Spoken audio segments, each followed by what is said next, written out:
¿Y ahí?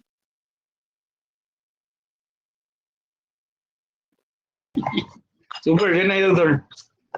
Dale, gracias Javier. Ahí arranco entonces.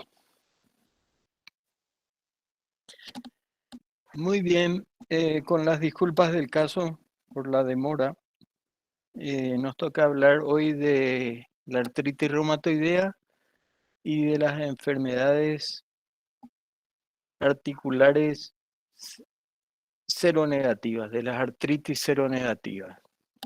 Bueno, la artritis reumatoidea es una enfermedad que afecta a las articulaciones, es un proceso inflamatorio crónico y su etiología es desconocida.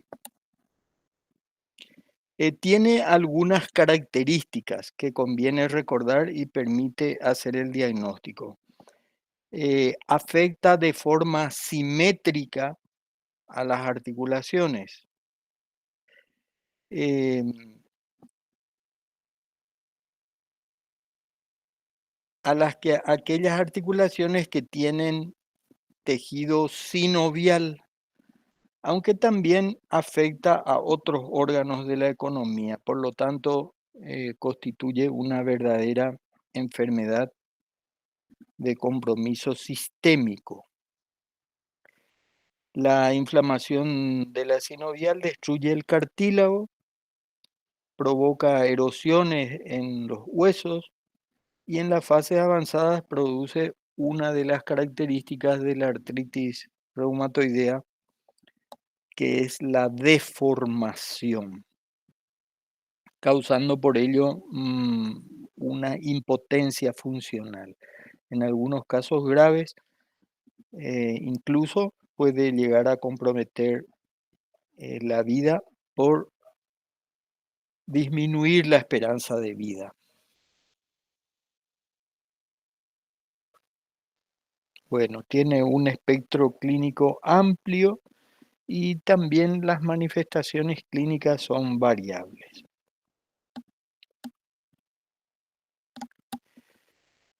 Bueno, una primera cuestión a dilucidar al enfrentarse con un paciente o al examinar un paciente es responder a esta pregunta. ¿Se trata de una artrosis o de una artritis?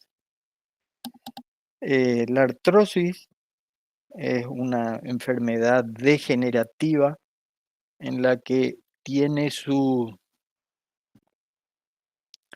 efecto central el desgaste de los huesos por su movilidad uno contra otro con el correr de los años.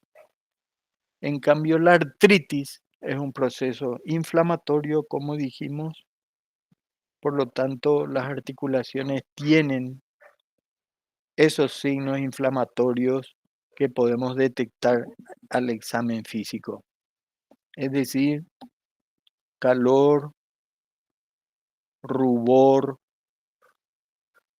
tumefacción y dolor.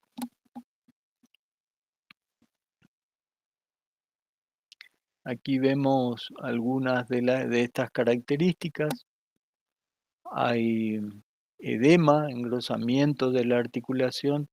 Estas son las interfalángicas proximales de la mano izquierda de este paciente. Hay eritema, hay edema, rubor, probablemente esté caliente también.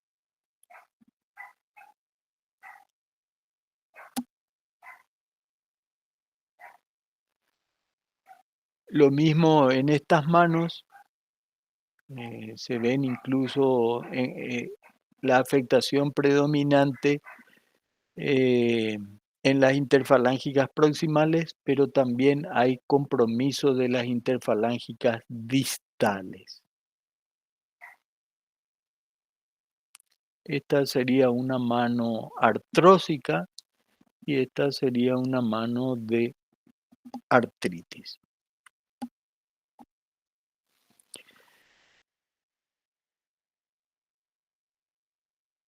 ¿Hay edema o hay crecimiento óseo?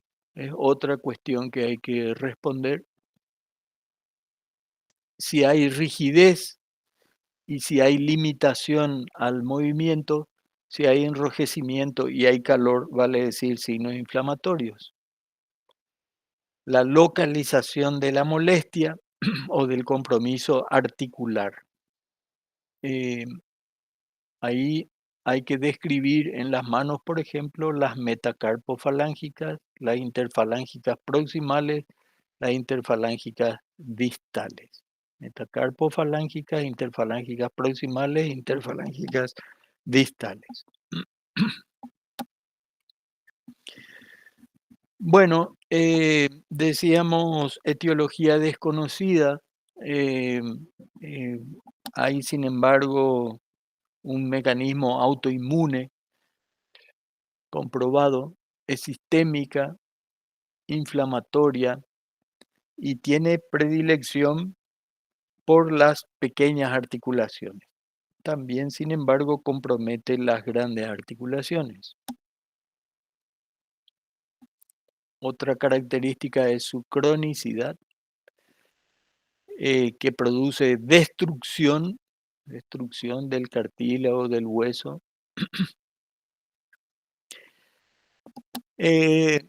Hay una ligera predominancia en la afectación a mujeres, eh, con, por un margen de 2 a 1 con respecto a los hombres. Se ve en 1% de la población. Se ve más en raza negra, en hispanos, que en blancos y por último los asiáticos, en quienes es bastante más raro. Bueno, también en su patogénesis están implicados factores genéticos. El locus genético de mayor susceptibilidad para la artritis reumatoidea es el HLA y específicamente el DRB1. También el DR4, el DR10, el DR14 son consistentes con un aumento en estos pacientes. Los alelos HLA-DR B1, el 401 y el 404. El epitopo compartido, un aminoácidos 67 y 74. La nación Yakima. Bueno, en la patogénesis de la artritis reumatoidea hay factores contribuyentes. Está la inmunidad humoral, hay también compromiso de la inmunidad celular. Están implicados también agentes infecciosos, sobre todo como detonantes, y algunos factores locales. El escenario hipotético en el que transcurren los acontecimientos para desembocar en una artritis reumatoidea pudiera ser en una persona genéticamente susceptible, un agente desconocido, posiblemente un virus, pudiera ser el Epstein-Barr virus, infecta la articulación y algunos otros tejidos y estimula la formación de anticuerpos. Estas inmunoglobulinas, a su vez,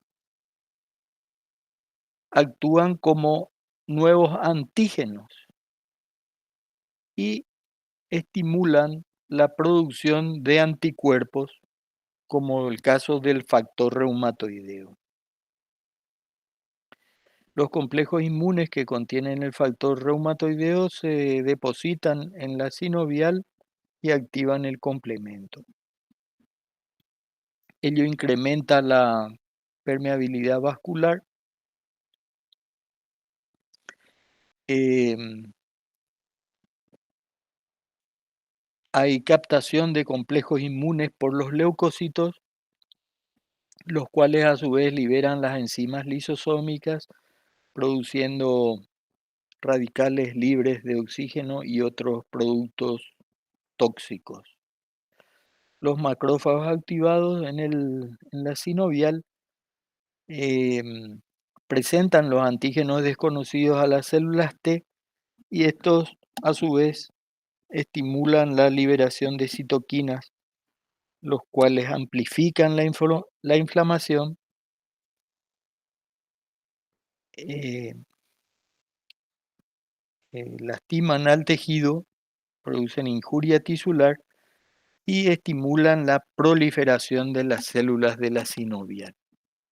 Ese sería el mecanismo patogénico a grosso modo de la artritis reumatoidea. Esto es lo mismo, vean que tienen que ver los macrófagos, los condrocitos, los fibroblastos, los osteoclastos, los linfocitos B, los linfocitos T, las células plasmáticas, todos interactuando, así como señalamos anteriormente, producen como resultado una erosión del cartílago y del hueso.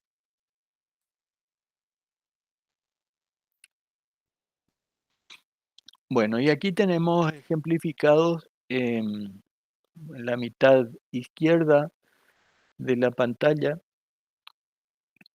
una articulación normal y las consecuencias de esa patogenia que acabamos de describir que llevan a la manifestación de la artritis reumatoidea.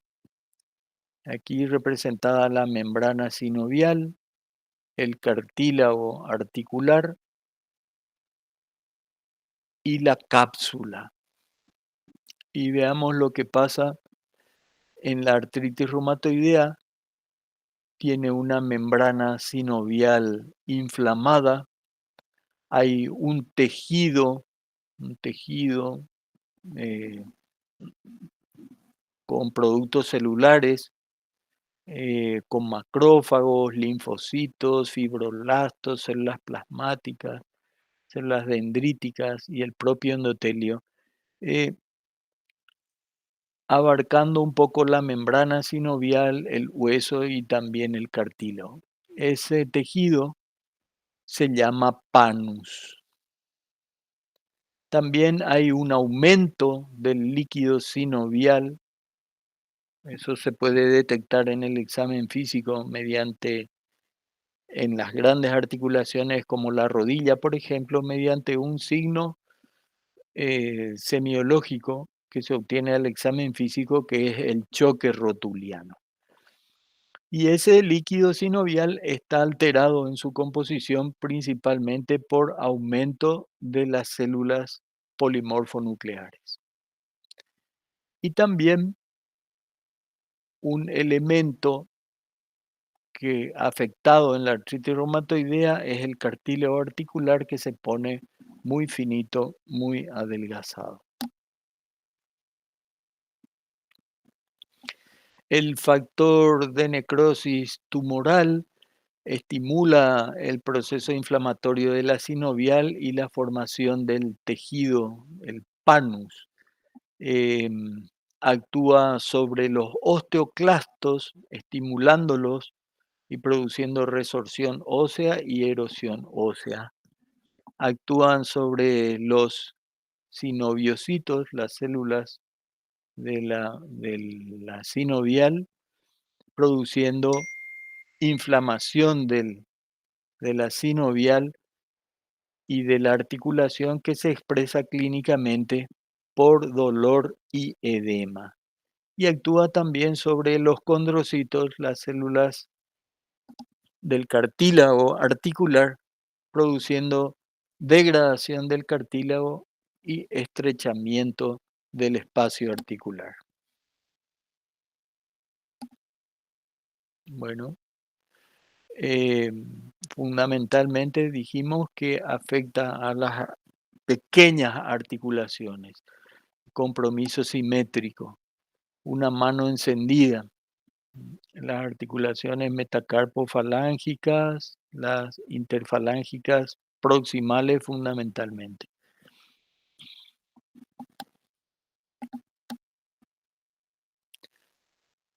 Bueno, crónica de una destrucción inicial anunciada.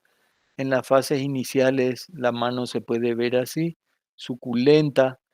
Vean el compromiso fundamental de las metacarpofalángicas y de las interfalángicas proximales. Vean que las interfalángicas distales aparentan indemnes, no afectadas o poco afectadas.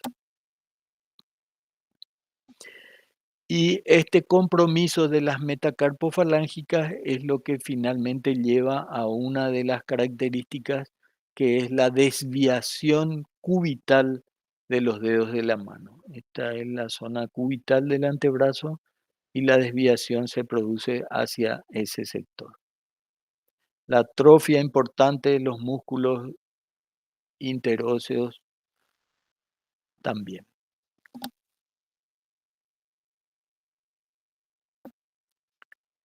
Vean la deformidad. Hay hiperextensión de una articulación, flexión de la otra. Vean que le da la forma característica en cuello de cisne. Vean aquí la característica desviación cubital de las manos, la deformidad. Aquí lo mismo, compromiso de las metacarpofalángicas, hiperextensión de esta y flexión de esta. Vean aquí flexión, engrosamiento, mucha deformidad, mucha limitación de la función y por supuesto dolor en las fases agudas. El compromiso de la sinovial y los tendones da lo que es característico de esta enfermedad también al inicio, una stenosinovitis. Y decíamos que se trata de una enfermedad sistémica, por lo tanto hay también mucho compromiso extraarticular. Eh, Son muy notorias las manifestaciones oculares, en donde el paciente presenta un síndrome del ojo rojo, un síndrome del ojo colorado.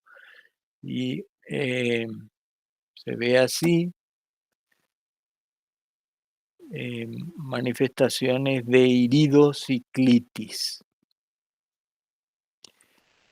También afectación de los vasos terminales por vasculitis, los nódulos subcutáneos característicos de la artritis reumatoidea también, y a veces compromiso pulmonar.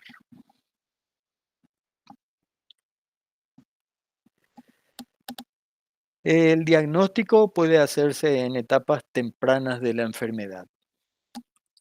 Y para ello se han establecido unos criterios de diagnóstico de la artritis reumatoidea del Colegio Americano de Reumatología en el año 87.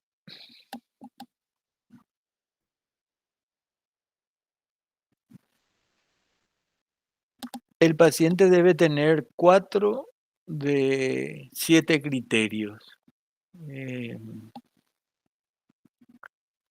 Los criterios deben estar presentes al menos durante 6 semanas, un mes y medio.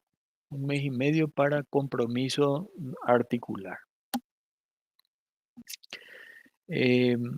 Una de las características es la rigidez matutina. que debe ser igual o mayor de 1 hora. Es decir, el paciente se despierta, se levanta de la cama y debe tener esa sensación de rigidez, de estar todo duro, de no poder mover libremente las articulaciones con una duración de 1 hora o más. Es clásico que en algún momento podemos tener esa rigidez, pero que se va en unos minutos. Eso no hace diagnóstico, no es criterio para diagnóstico de artritis reumatoidea. Debe haber inflamación constatada, vale decir, con signos inflamatorios, rubor, calor, dolor y limitación de la función poliarticular, vale decir, en 3 o más articulaciones. Debe haber inflamación en las articulaciones de las manos, inflamación articular simétrica, erosiones u osteopenias en las radiografías de manos, nódulos reumatoideos y un dato de laboratorio, el factor reumatoideo positivo.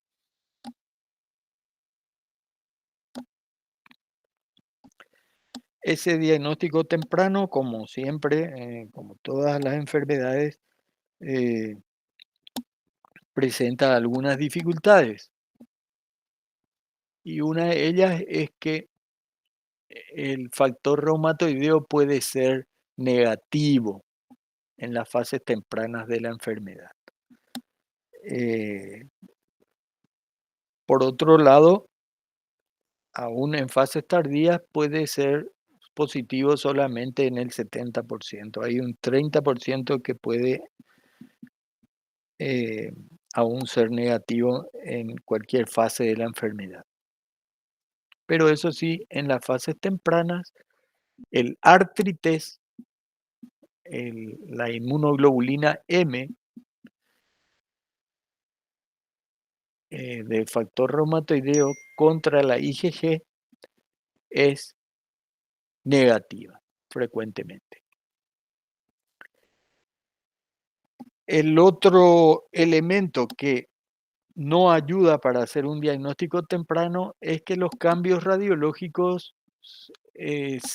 son visibles a los rayos en meses o años.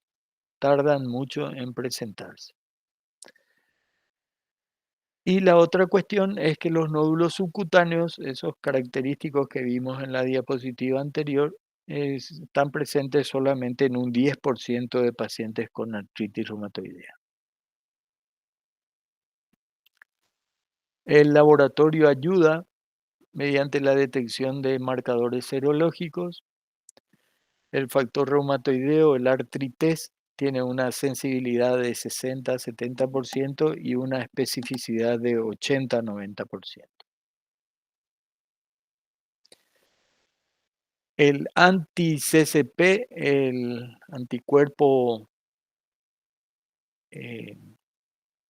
anticitrulina plasmática, tiene una sensibilidad de 68 al 80% y es específico de la artritis reumatoidea en un 98%. El anti-CCP predice la artritis reumatoidea, vale decir que el paciente puede aún no presentar síntomas y si tiene eh, este marcador serológico positivo, anticipa que en algún momento desarrollará la enfermedad. Es positivo en la artritis reumatoidea con factor reumatoideo negativo. Y es un marcador de mal pronóstico y de que se va a presentar la forma erosiva de la enfermedad, la forma agresiva. La eritrosedimentación es un marcador también de actividad, la eritrosedimentación. va del rango de 40, 50, 60 en la primera hora. También la proteína C reactiva es un marcador de actividad inflamatoria. Según este artículo de Schellekens, publicado en la revista de artritis reumatoidea en el 2000.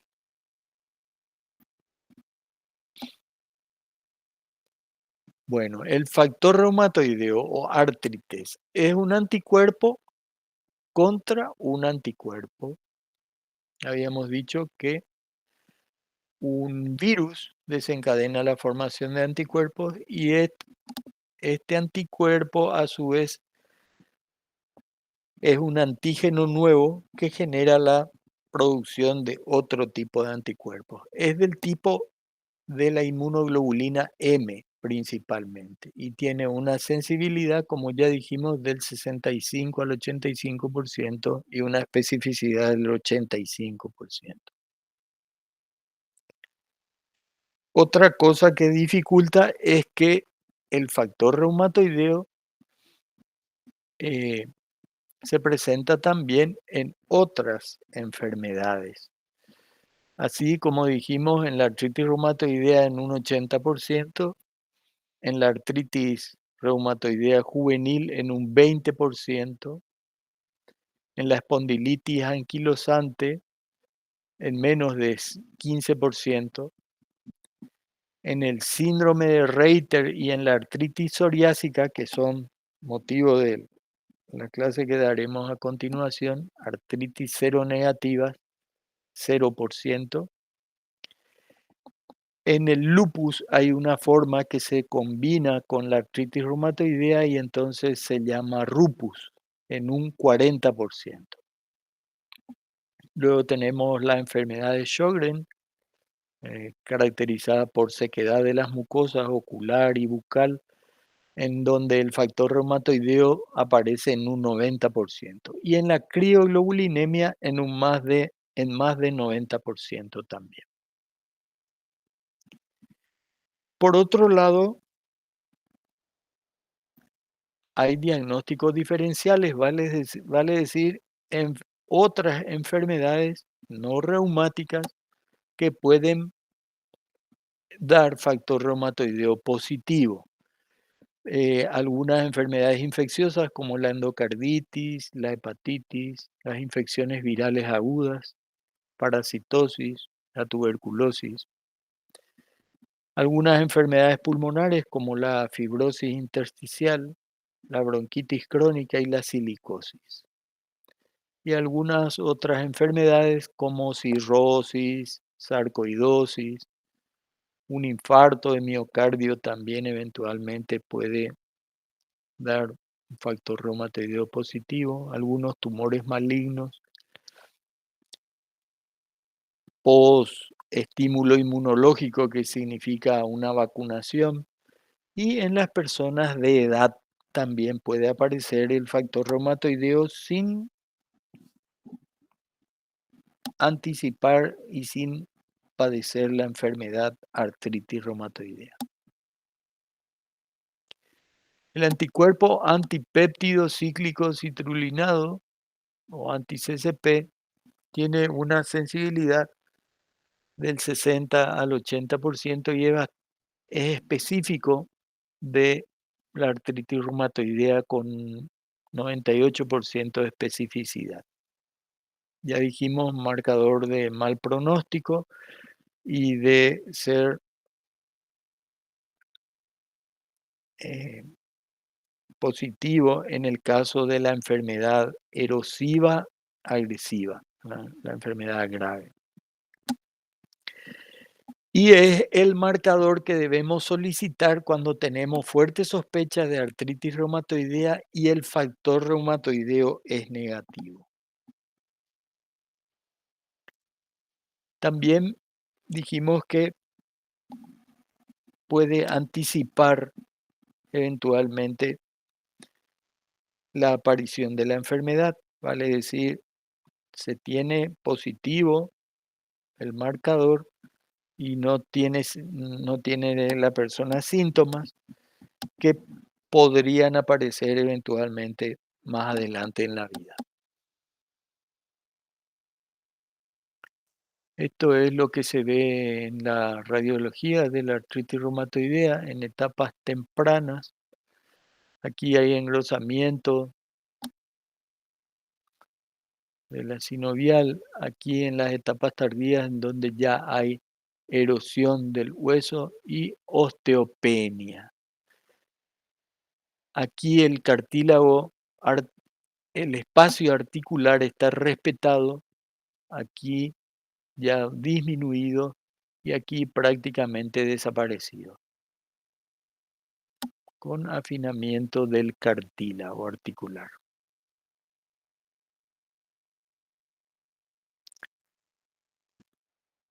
Bueno, y esto es lo que eventualmente tiene dos implicancias. Em, el paciente acude al médico en busca de alivio y esta enfermedad tiene como característica fundamental eh, el síntoma dolor.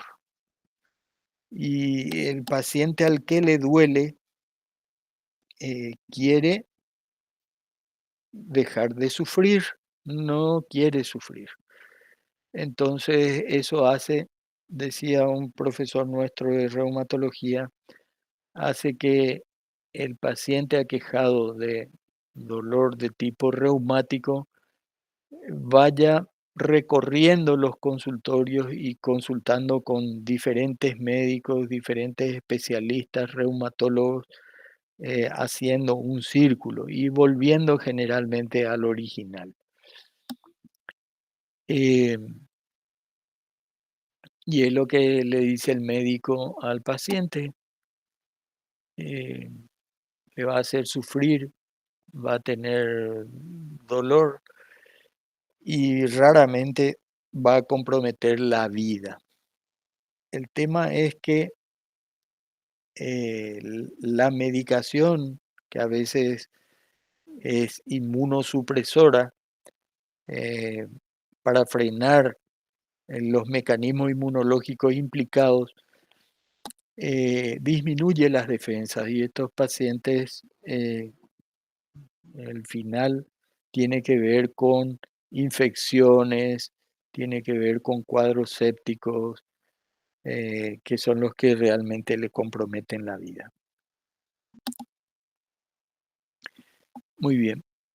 Eh, Haremos una pausa para preparar la presentación de las artropatías seronegativas. Gracias.